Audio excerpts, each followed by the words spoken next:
I'm 86 years old, and in all those years, I have never once been prescribed a single long term medication.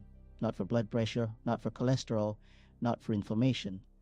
And the one thing that has been on my table every single morning for the last 50 years is a raw clove of garlic. Not a supplement, not a capsule, not an extract. The real thing, raw, crushed, and eaten. And before you dismiss this as folk medicine, I want to take you somewhere far deeper than most people ever go when they talk about garlic. Because what most people know about it is the surface of a very, very deep ocean. Most people think garlic is a flavoring. They think of it as something that makes food taste good. Some of them have heard it's good for the immune system, maybe that it helps with colds. That's the surface. That's where almost everyone stops. But what's actually happening inside a raw clove of garlic is one of the most sophisticated biochemical events in the plant kingdom, and it was engineered by millions of years of evolution to do something that modern medicine has only recently started to understand with any real clarity. When a garlic clove is whole and undisturbed, it contains two compounds that are kept completely separate. One is called alliin, the other is an enzyme called alliinase. These two compounds are stored in different cellular compartments inside the clove, and for a very specific reason. The plant designed it this way as a defense mechanism. The moment that clove is crushed or chewed or cut, those two compartments rupture. Alliin and alliinase collide. And in that collision, in that instant of damage, they react and produce something entirely new. That compound is called allicin, and allicin is where everything begins. But here's what most people miss. Allicin is not stable. It's volatile. It starts degrading almost immediately after it forms, which means that if you're swallowing garlic capsules or cooking your garlic before you eat it, you're getting almost none of it. Heat destroys alliinase before the reaction can happen. Processing and drying kills the enzyme. That's the dirty secret of the entire garlic supplement industry. The specific window in which allicin is biologically active is narrow, and raw, freshly crushed garlic, eaten within minutes of preparation, is the only reliable delivery vehicle. And what does allicin actually do once it's inside you? This is where it gets genuinely extraordinary. Allicin is what chemists call a thiosulfonate, which means it contains a reactive sulfur group that is remarkably good at doing one specific thing. It binds to cysteine residues in proteins. And cysteine residues happen to be a critical structural element in the proteins that certain bacteria and fungi use to function. This is why allicin is antimicrobial. It doesn't just kill microbes in some vague, nonspecific way. It reaches inside their cellular machinery and disables the proteins they depend on to survive. This mechanism is precise, it's targeted, and it works against organisms that have long since developed resistance to conventional antibiotics because the mechanism is fundamentally different from how antibiotics work. But it goes even deeper than that. Allicin doesn't work alone. As it degrades inside the body, it breaks down into a family of sulfur-containing compounds, including something called ajoine and a class of compounds called diallyl sulfides. And these secondary compounds are where the cardiovascular story really begins. Diallyl sulfides have been shown to inhibit an enzyme called HMG-CoA reductase. You might not recognize that name, but you will recognize the class of drugs designed to inhibit the same enzyme. Those drugs are called statins. The world's most prescribed class of medication works on the same biochemical pathway that compounds in raw garlic were working on long before any pharmaceutical researcher thought to target it. And here's what most people don't understand about cholesterol. And the problem has never simply been how much cholesterol is in your blood. The problem is oxidized LDL. It's the version of low-density lipoprotein that has been damaged by reactive oxygen species, by free radicals. Oxidized LDL is the form that accumulates in arterial walls. It's the form that triggers the inflammatory cascade that leads to atherosclerosis. And raw garlic is profoundly, measurably antioxidative. The sulfur compounds in fresh garlic scavenge free radicals. They reduce lipid peroxidation. They don't just lower cholesterol in some crude numerical sense. They address the underlying oxidative environment that makes cholesterol dangerous in the first place. The real power is in understanding that garlic doesn't operate the way a drug operates. The drug is designed to do one thing very well. It hits one target with maximum precision and maximum force. The body is not a single target. The body is a web of interconnected systems. And what raw garlic does is apply gentle, broad-spectrum pressure to dozens of those systems simultaneously. It modulates rather than overrides. It works with the body's own regulatory mechanisms rather than bypassing them. This is why you don't build tolerance to it. This is why the side effects after 50 years of daily use are essentially non existent for most people. The body doesn't fight back against garlic the way it eventually fights back against pharmaceutical interventions. There is also the question of the brain. Most people never connect garlic to cognitive health, but they should. The brain is the organ most vulnerable to oxidative damage. It consumes roughly 20% of the body's oxygen supply, despite representing only about 2% of its mass. That metabolic intensity means the brain produces an enormous quantity of reactive oxygen species as a byproduct of normal function. The brain is also largely composed of fat, and fat is highly susceptible to peroxidation, to the kind of molecular damage that accumulates slowly over decades and eventually manifests as cognitive decline. The organosulfur compounds in raw garlic cross the blood-brain barrier. They reach the brain tissue directly, and there they apply the same antioxidative, anti-inflammatory pressure they apply everywhere else in the body. The S-allylcysteine compound, specifically, one of the stable transformation products of allicin, has been studied for its capacity to inhibit the aggregation of amyloid beta, the protein fragment that accumulates into the plaques associated with Alzheimer's disease. I'm not claiming garlic prevents Alzheimer's. What I am saying is that the protective mechanisms at work inside your brain when you eat raw garlic every morning are real, documented, and profoundly underappreciated. And then there's the blood. Few people talk about what raw garlic does to platelet aggregation. Platelets are the cells in your blood responsible for clotting. When they aggregate too aggressively, too readily, the risk of arterial blockage climbs. Aspirin's most famous secondary use as a cardiovascular protective agent comes from its ability to reduce platelet aggregation.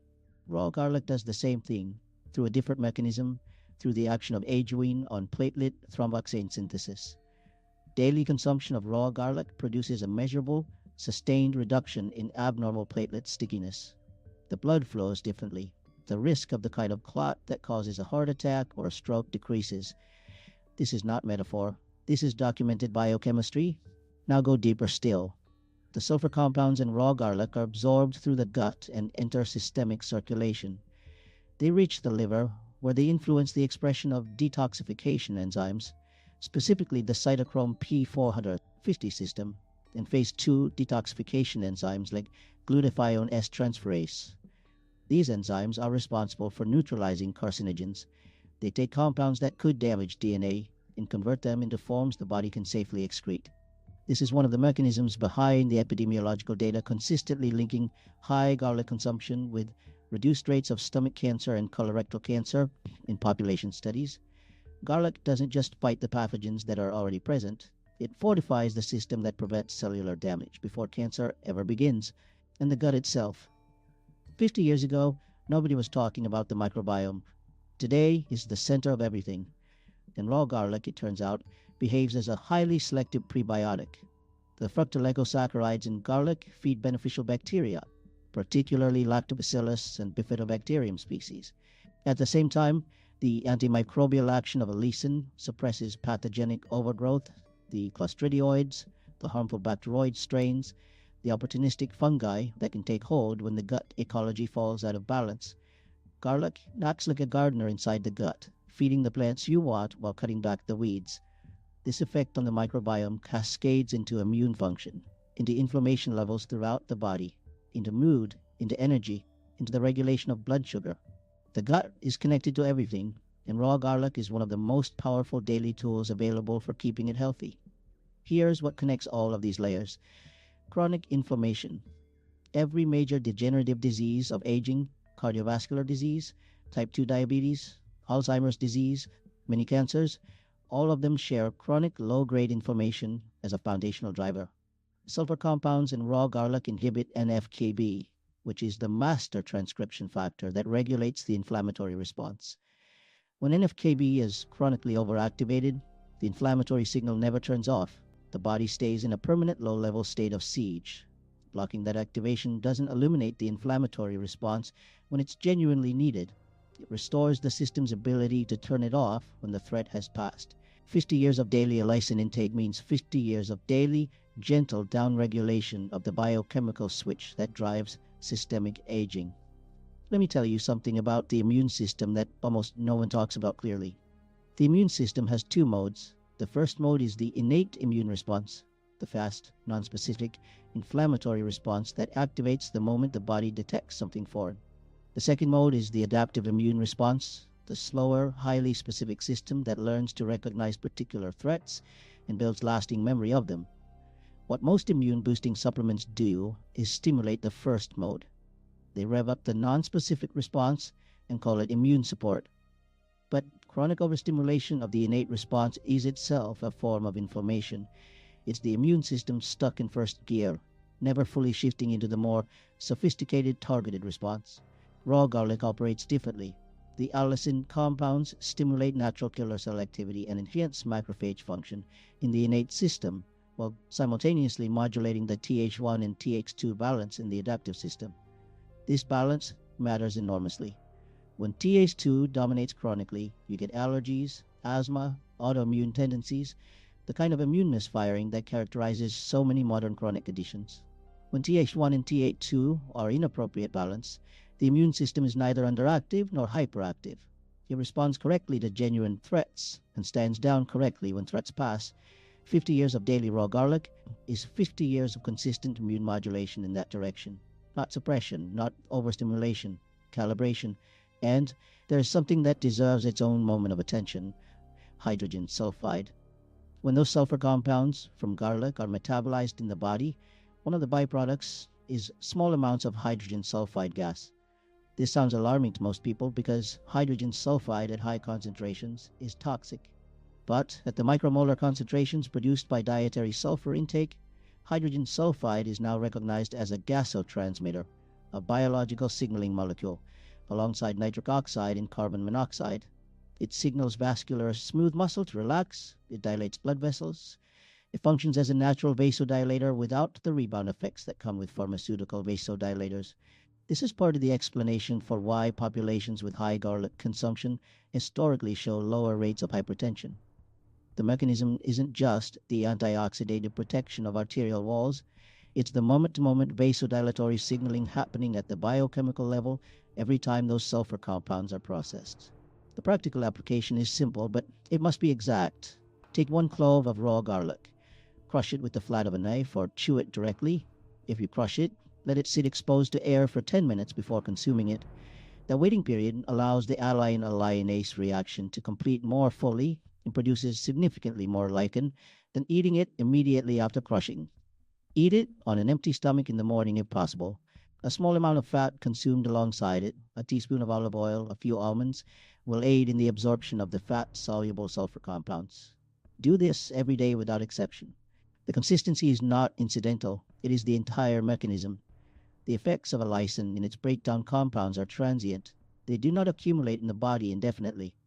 What accumulates is the downstream result of decades of daily biochemical influence, a cardiovascular system that has been continuously protected from oxidative damage, a gut microbiome that has been continuously maintained, an inflammatory system that has been continuously modulated. You are not treating a disease. You are sustaining the conditions under which disease struggles to gain a foothold. I am 86 years old. My blood pressure sits at 118/72 without medication. My cholesterol is managed without a single statin. My doctors look at my blood work and ask what I'm doing. The answer has always been the same. Every morning, without fail, 1 raw clove of crushed garlic. Not because I read it somewhere, because I understood at a level deep enough to make it a daily practice exactly what it was doing inside my body.